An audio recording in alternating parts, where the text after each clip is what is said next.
Assalamualaikum warahmatullahi wabarakatuh. Perkenalkan, nama saya Helda Fitra, saya mahasiswa dari Keperawatan Universitas Riau. Di sini saya akan memperhatikan cara fisioterapi dada. Indikasi dilakukannya fisioterapi dada ini adalah ketika kita merawat pasien yang terbaring lama, kemudian ketika pasien atelektasis, dan ketika pasien ada rongki positif.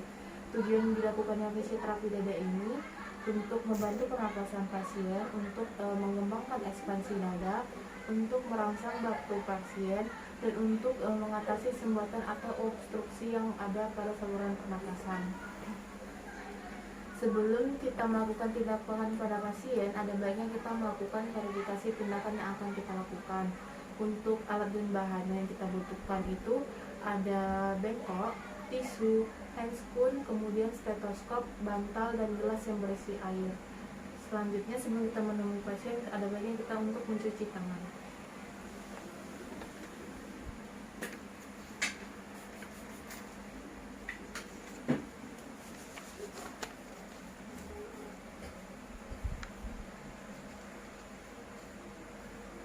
Selanjutnya kita menemui pasien untuk memberitahukan kepada pasien tindakan yang akan kita lakukan.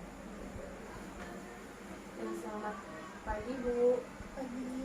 Perkenalkan, nama saya Helda Fitra, saya mahasiswa keperawatan dari Universitas Riau. Di sini saya akan melakukan fisioterapi dada pada Ibu. Sebelumnya, apa benar dengan Ibu Nanda? Iya, benar. Boleh saya lihat bilangnya, Bu? Boleh Ibu sebutkan tanggal Ibu? 21 November 1995. Baik. Di sini saya berdinas pada pagi hari ini dari jam 7 sampai jam 1 siang. Tujuan dilakukannya fisioterapi dada ini untuk membantu Ibu dalam merangsang batuk dan memperlancar pernapasan Ibu. Waktunya kurang lebih 15 menit, Bu. Kita lakukan di sini saja. Sebelumnya, apakah Ibu bersedia, Bu? Iya, saya bersedia. Baik, saya akan mempersiapkan alat dulu ya, Bu ya. Selanjutnya, sebelum kita melakukan tindakan pada pasien, ada baiknya kita menjaga privasi pasien dengan menutup sampiran. Di sini saya sudah menutup sampiran pasien. Kemudian kita memakai handscoon.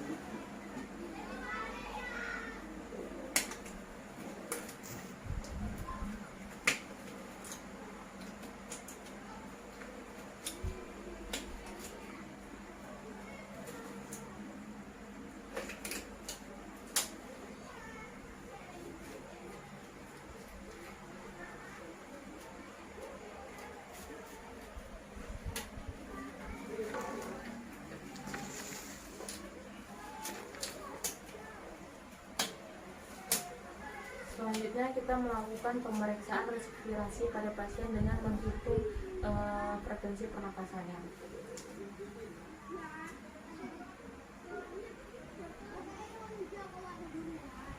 Setelah itu kita melakukan auskultasi dada pada pasien dengan pada 10 titik yang ada di dada pasien.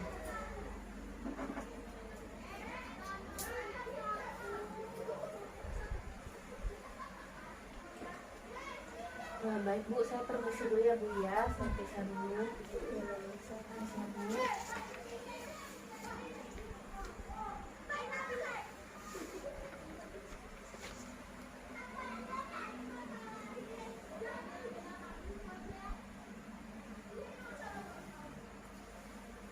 Kemudian kita lakukan juga untuk bagian tepi dada.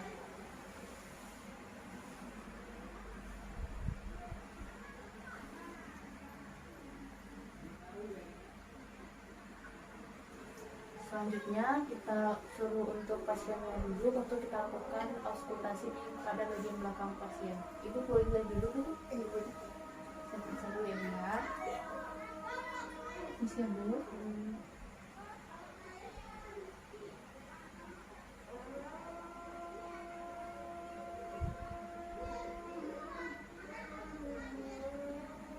Kemudian kita suruh pasiennya untuk batuk.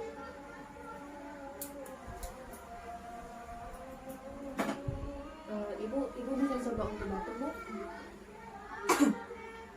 Agak susah ya, Bu ya. Iya, susah. Karena ibu ini agak susah untuk mengeluarkan darahnya, maka akan kita lakukan postural drainase terlebih dahulu. hal pertama yang kita lakukan adalah kita ambil bantal yang ada di kepala pasien, karena pada saat yang kita melakukan ini kita tidak bisa menggunakan adanya bantal di kepada kepala pasien. Permisi Bu, saya ambil terlebih dahulu.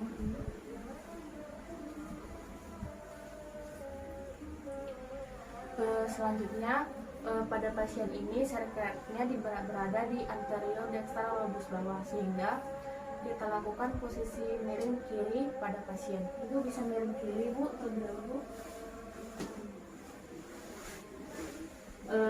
Kemudian tangan kanan pasien berada di bawah kepala dan tangan kirinya membentuk sisi tubuh 45 derajat.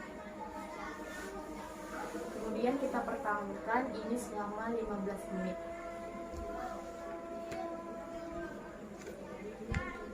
Setelah kita melakukan postural drainase ini, maka selanjutnya akan kita lakukan perkusi dada. Ibu boleh dulu, bisa hadap sana terlebih dahulu. Untuk dilakukannya perkusi ini,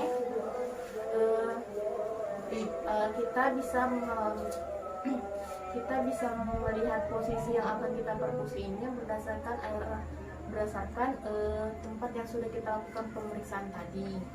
Maka pada pasien ini posisi perkusinya itu pada apex posterior pada pasien. Kemudian kita ajarkan terlebih dahulu pernapasan diafragmanya.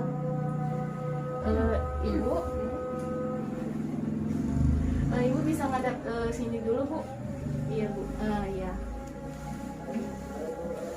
Kita ajarkan terlebih dahulu pernapasan diafragmanya, yaitu dengan tangan kanan Ibu di perut dan tangan kirinya di dada.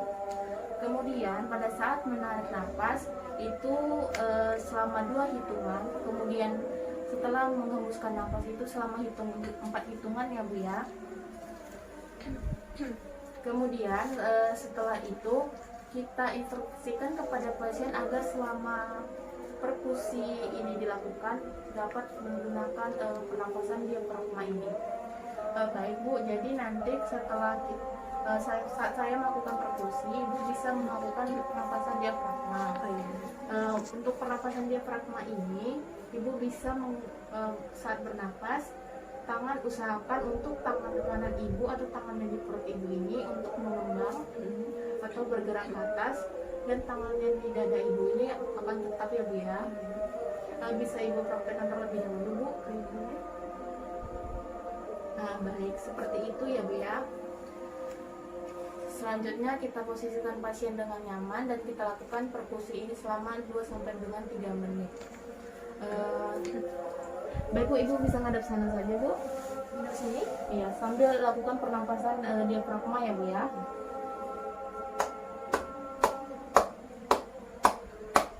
Kemudian kita bisa melakukannya di sebelahnya jika terdengar tadi adanya sekret.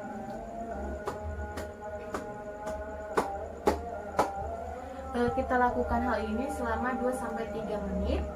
Setelah ini maka kita lakukan vibrasi pada pasien. Untuk vibrasi pada pasien, kita itu melakukannya sama pada tempat kita perkusi tadi. Ketika pasien inhalasi, maka baru kita lakukan vibrasi. Inhalasi kita lakukan vibrasi. Kemudian kita minta pasiennya tarik nafas dengan menggunakan pernapasan diafragma tadi. Ibu bisa melakukan pernapasan diafragma tadi ya Bu ya. Saya akan melakukan vibrasi dulu pada Ibu. Baik Bu.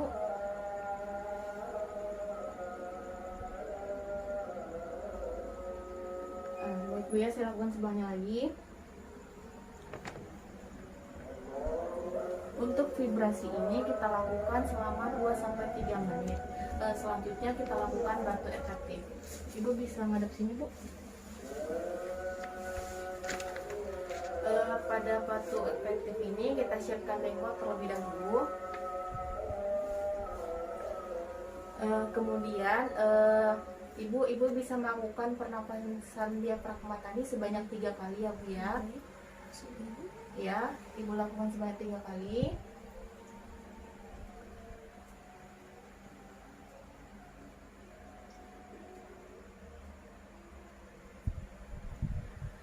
Selanjutnya kita lakukan napas dalam pada pasien sebanyak 3 kali. Baik Bu, Ibu lakukan napas dalam sebanyak 3 kali, tetapi pada ketiga kalinya Ibu bisa tahan selama 2 hitungan ya Bu ya. Baik Bu, bisa dimulai Bu.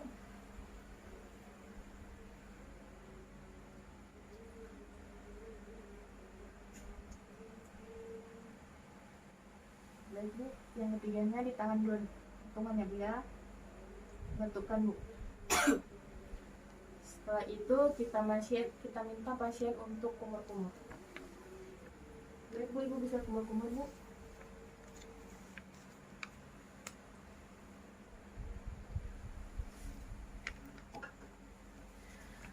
Setelah itu kita evaluasi tindakan yang akan kita lakukan kepada pasien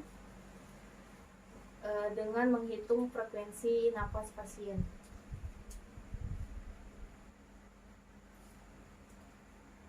Selanjutnya kita lakukan auskultasi dada kepada pasien tragis pada 10 titik di bagian depan dan di bagian belakang.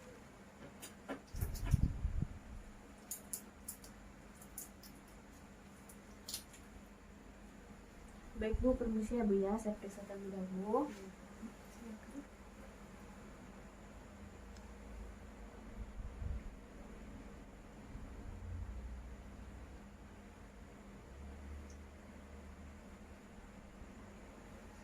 Permisi ya Bu.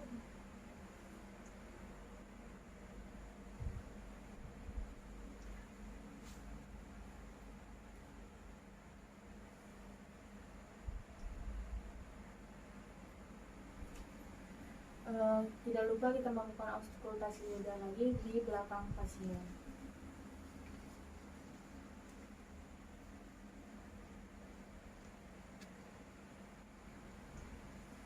Kemudian pada saat kita melakukan auskultasi dada ini, kita bisa melakukannya pada saat pasien berbaring ataupun duduk.